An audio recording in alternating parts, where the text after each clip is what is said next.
Gary, an unfortunate series of events has led to Stephen Kenny only being able to name 18 players in his matchday squad today. Can you talk us through these series of events through the FAI's perspective? Well, late last night we got a positive test. Tests were taken on Friday when we returned Friday evening, and we got the results back at 9 o'clock last night. One player was positive.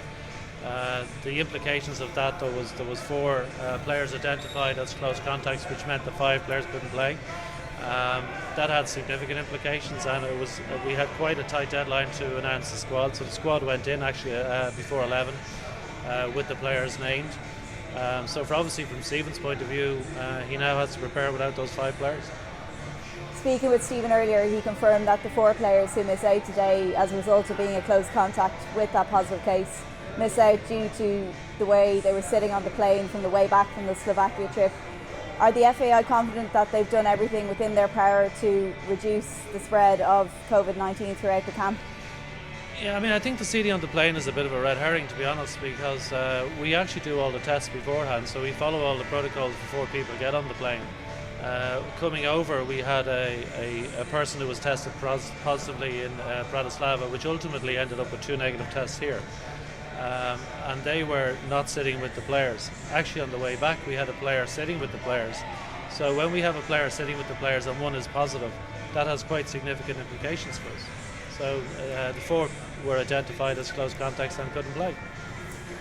And following on from the close contact between Idah and Aaron Connolly, which has since been ruled out as a false positive, Stephen seemed quite frustrated yesterday in the fact that he deemed the staff member that tested false positive to be non-essential. Can you understand the manager's frustration in the fact that his playing staff has been disrupted by a member of non-playing staff?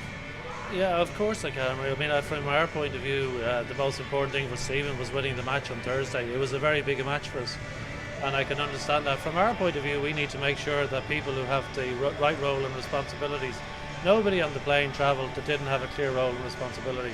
And we need to ensure that the people who are required, so for example, UEFA need us to have somebody on communications on the ground at the match.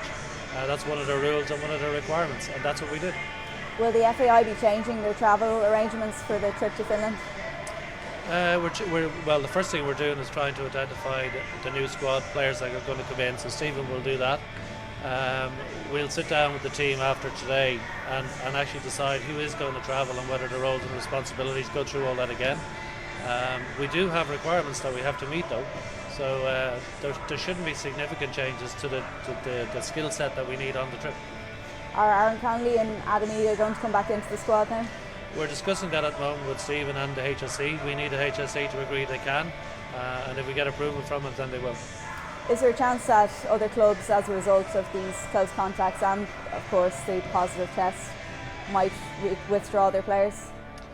No, I don't think so. I mean, we've got the 4 players now who are close contact, and we've communicated with the clubs.